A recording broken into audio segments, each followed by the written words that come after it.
Good morning students. आज हम पढ़ रहे हैं बायोडाइवर्सिटी के बारे में। लास्ट क्लासेस में हमने बायोडाइवर्सिटी के बारे में जाना और समझा।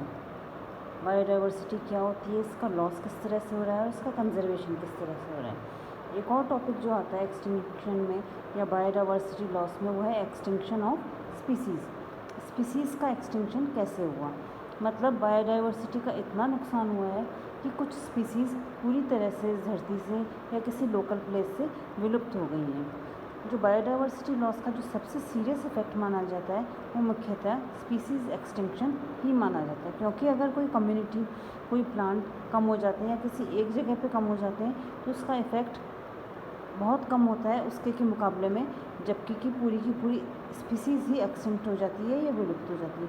स्पीसीज़ के एक्सटिंक्ट होने से उसके डीएनए में जो इन्फॉर्मेशन है वो हमेशा के लिए ख़त्म हो जाती है और जो वापस से रिकवर नहीं हो सकती या रिपीट नहीं हो सकती। जैसे एक स्पीसीज़ एक्सटिंक्ट होती है, इसके इवोल्यूशन के चांसेस हमेशा के लिए ख़त्म हो जाते हैं। स्पीसीज़ एक्सटिंक्शन के लिए अलग अलग वर्ड दिए गए हैं। जैसे कि पहला वर्ड लिखा है कि एक्सटिंक्ट। एक स्पीसीज़ एक्सटिंक्ट कब मानी जाती है? एक स्पीसीज़ एक्सटिंक्ट तब मानी जाती है जबकि उस स्पीसीज़ का कोई भी मेंबर इस धरती पे कहीं भी जीवित नहीं रहता। A species is considered extinct when no member of the species remains alive anywhere in the world. If individual of a species remain alive only in captivity or other human-controlled condition, the species is said to be extinct in the wild. अगर extinct species कहीं लोग domestic तौर पे उगाई हुई हो या कहीं उगाई हुई हो वहाँ पे जिंदा रहे, पर उसकी वाइल्ड पॉपुलेशन ख़त्म हो जाए तो उसको कहते हैं एक्सटिंक्ट इन द वाइल्ड, मतलब वो स्पीसीज़ वाइल्ड कंडीशन में एक्सटिंक्ट हो गई। अगर ये दोनों कंडीशन हो, यानी स्पीसीज़ वाइल्ड कंडीशन में विलुप्त और कैपिटिविटी में या ह्यूमन कंट्रोल्ड कंडीशन में भी एक्सटिंक्ट हो जाए, वहाँ भी उसका कोई स्पेसिमेन नहीं बचे किसी भी कारण से, तो उसको कहते हैं ग्लोबली एक्सटिंक्ट। तो एक्सटिंक्ट वो स्पीसीज़ होती है जिसका कोई भी मेंबर दुनिया में कहीं भी नहीं पाया जाता। फिर एक स्पीसीज़ दो तरह से एक्सटिंक्ट होती है, एक्सटिंक्ट इन वाइल्ड या ग्लोबली एक्सटिंक्ट। एक्सटिंक्ट इन वाइल्ड मतलब उनकी कोई भी वाइल्ड स्पेसिमेन नहीं बनते, वो सिर्फ बॉटनिकल गार्डन या किसी लोकेलिटी में या ह्यूमन कंट्रोल कंडीशन में ही पाई जाती है। ग्लोबली एक्सटिंक्ट अगर वो कैपिटिविटी में, ह्यूमन कंट्रोल कंडीशंस में और वाइल्ड कंडीशन में भी एक्सटिंक्ट हो जाए। और लोकली एक्सटिंक्ट जब होती है जबकि ये उस कंडीशंस में नहीं पाई जाती वापस से जहाँ की ये पहले पाई गई थी। तो एक्सटिंक्ट इन वाइल्ड, ग्लोबली एक्सटिंक्ट और लोकली एक्सटिंक्ट। इसके बाद एक और टर्म आती है इकोलॉजिकली एक्सटिंक्ट। इकोलॉजिकली एक्सटिंक्ट मतलब वो स्पीसीज़ इस तरह से एक्सटिंक्ट हुई है कि उसका अन्य स्पीसीज़ पे कोई प्रभाव नहीं पड़ता, मतलब वो इतनी कम रह गई है कि वो अन्य स्पीसीज़ को फूड चेन में, फूड वेब में प्रभावित नहीं कर पाती। इसका एक एग्जांपल देखने को मिलता है टाइगर का। हम सब जानते हैं कि टाइगर एक एक्सटिंक्ट स्पीसीज़ है। इसके लिए प्रोजेक्ट टाइगर स्कीम भी हमने चलाई है हमारे कंट्री में, और पूरे वर्ल्ड में टाइगर को बचाने का, सेव टाइगर का प्रयास किया जा रहा है, क्योंकि ये टाइगर की स्पीसीज़ इतनी ज़्यादा एक्सटिंक्ट हो गई है कि इसका इफ़ेक्ट प्रे पॉपुलेशन पे नहीं पड़ता। मतलब टाइगर इतने कम हो गए हैं कि फूड चेन में ये जिनको कार्निवोर हैं, जिन एनिमल्स को खाते हैं, उनकी पॉपुलेशन पे इन टाइगर्स से कोई इफ़ेक्ट नहीं पड़ता। इसलिए इस स्पीसीज़ का इकोलॉजिकल इफ़ेक्ट ख़त्म हो गया है, इसलिए इसको इकोलॉजिकली एक्सटिंक्ट कहा जाता है। अच्छा, ये सब बायोडाइवर्सिटी लॉस क्यों हुआ है? जैसा कि हम जानते हैं कि मेन रीज़न है इसका ह्यूमन एक्टिविटीज़, मानव द्वारा किया जा रहा दोहन। सबसे पहला जो ह्यूमन एक्टिविटीज़ का इफेक्ट देखा गया है स्पीसीज़ के एक्सटिंक्शन पे और एक्सटिंक्शन रेट पे, वो देखा गया है कि ऑस्ट्रेलिया से लार्ज मैमल्स का एलिमिनेशन, जैसे कि हम देख रहे हैं कंगारू एक्सटिंक्ट स्पीसीज़ में आ रहा है। इसके अलावा और भी जो लार्ज मैमल्स हैं उनके ऊपर फ़र्क पड़ रहा है, खासकर ऑस्ट्रेलिया, नॉर्थ अमेरिका और साउथ अमेरिका पे। इस जगह पे सबसे पहले ह्यूमन ने कॉलोनीज़ बनाई थी, या वो जगह सबसे पहले ह्यूमन ने ऑक्यूपाई की थी अपने रहने के लिए। इसके अलावा और भी कई एग्जांपल देखे जाते हैं। हज़ारों सालों से north America, central America, Europe और एशिया में जो घास थे, चरागाह घास और या जो ग्रासलैंड्स थे, उनको चरागाह और ग्रासलैंड्स को और फॉरेस्ट को चरागाह और ह्यूमन कंट्रोल कंडीशन, उनके मवेशियों को चराने के लिए चरागाह बनाने के काम में लिया जा रहा है। इसी तरह से यूरोप और एशिया में भी हुआ है। Europe and Asia has steadily reduce to create pasture and farmlands to supply homelands. मतलब वहाँ पे पाए जाने वाले ग्रासलैंड्स को पास्चर लैंड्स और फार्मलैंड्स, जिससे कि ह्यूमन को फसलें मिल सकें, उनके एनिमल्स को भोजन मिल सके, उसके कारण से ग्रासलैंड्स को ख़त्म किया जा रहा है या उनको चरागाहों में या पास्चर लैंड्स में वनचारे के क्षेत्र में बदला जा रहा है। एक्सटेंशन रेट्स जो होती हैं वो सबसे ज़्यादा प्रभावित कौन से होते हैं एक्सटेंशन में या बायोडाइवर्सिटी लॉस में? बर्ड्स और मैमल्स। हम देखते हैं जैसे कि आपने देखा होगा पहले जो हाउस बर्ड थी, हाउस स्पैरो थी, वो आजकल बहुत कम दिखाई दे रही है। तो ये बायोडाइवर्सिटी लॉस का एक उदाहरण है बर्ड्स के ऊपर। जो हाईएस्ट एक्सटेंशन रेट देखी गई हिस्टोरिकल टाइम्स में वो आइलैंड्स पे देखी गई। ये देखा गया जो द्वीप हैं, आइलैंड्स हैं, वो बायोडाइवर्सिटी लॉस से सबसे ज़्यादा प्रभावित होते हैं। जो एक्सटिंक्शन का थ्रेट है वो कुछ स्पीसीज़ में को ज़्यादा प्रभावित करता है एक्सटेंशन बजाय कि अन्य स्पीसीज़ से। कुछ स्पीसीज़ तो होती हैं वो इस सब लॉस को सर्वाइव कर जाती हैं, कुछ स्पीसीज़ जो होती हैं वो इस लॉस को या बायोडाइवर्सिटी में चेंजेस को टॉलरेट नहीं कर पाती, इसलिए वो सर्वाइव नहीं कर पाती, तो वो ज़्यादा प्रोन होती हैं एक्सटेंशन के लिए या बायोडाइवर्सिटी को होने वाले एडवर्स इफेक्ट पे। तो एक और चीज़ आती है जैसे कि अभी हमने पढ़ा एक्सटिंक्ट स्पीसीज़, एक और चीज़ आती है रेयर स्पीसीज़। रेयर स्पीसीज़ मतलब जैसे कि नाम से पता पड़ रहा है उनकी पॉपुलेशन बहुत कम रह गई है। तो प्रोटेक्शन ऑफ रेयर स्पीसीज़ भी एक कंजर्वेशन एफर्ट्स में एक मुख्य कार्य है। रेयर स्पीसीज़ जो होती हैं वो एक्सटिंक्शन के लिए ज़्यादा वल्नरेबल होती है, मतलब वो उनमें एक्सटिंक्शन के चांसेस बहुत ज़्यादा होते हैं। अच्छा, स्पीसीज़ रेयर क्यों होती है? इसके बहुत सारे कारण है या बहुत इसकी डेफिनेशन में बहुत सारी रेंज आती है।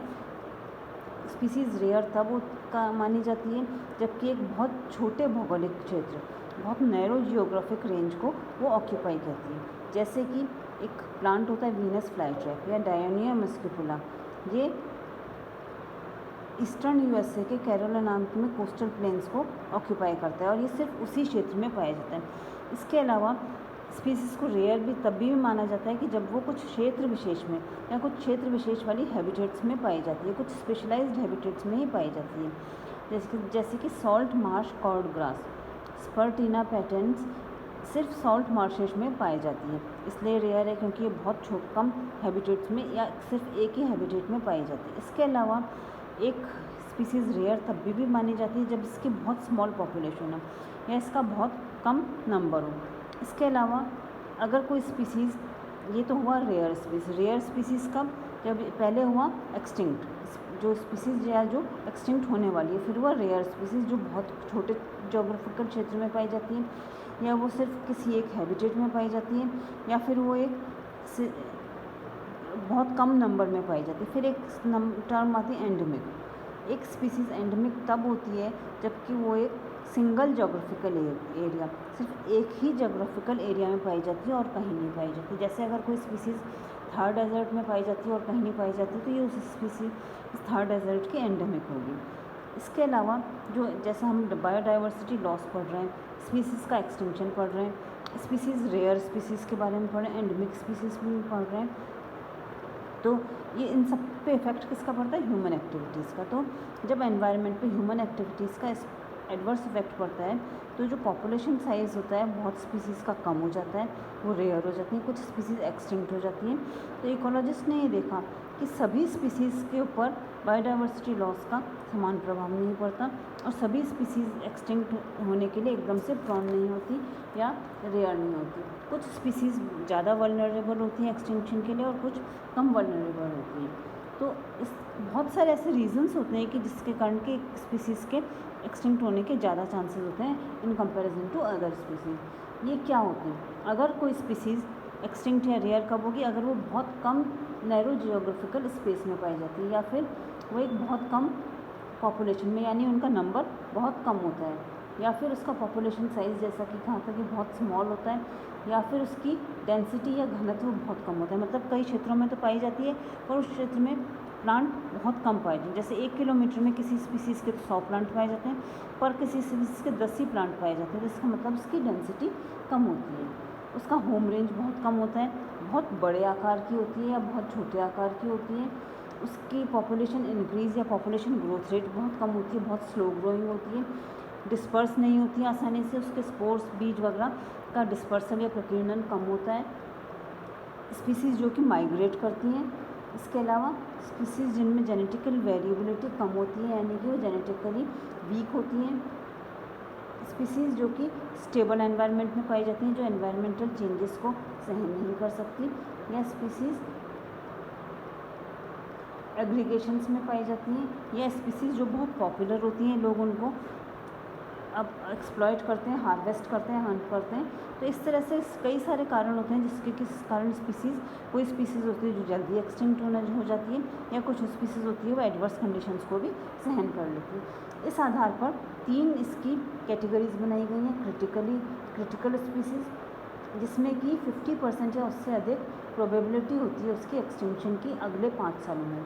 ऐसी स्पीसीज़ जो कि जिसमें कि 50% प्रोबेबिलिटी है कि वो अगले 5 सालों में एक्सटिंक्ट हो जाएगी, उसको कहते हैं क्रिटिकल स्पीसीज़, मतलब वो क्रिटिकल कंडीशन में आ गई। दूसरा होता है एंडेंजर्ड स्पीसीज़। एंडेंजर्ड स्पीसीज़ मतलब ऐसी स्पीसीज़ जिसको कि अगले 20 साल में या 10 जनरेशन में जिसके कि एक्सटिंक्ट होने के 20% चांसेस हैं, उसको कहते हैं एंडेंजर्ड स्पीसीज़।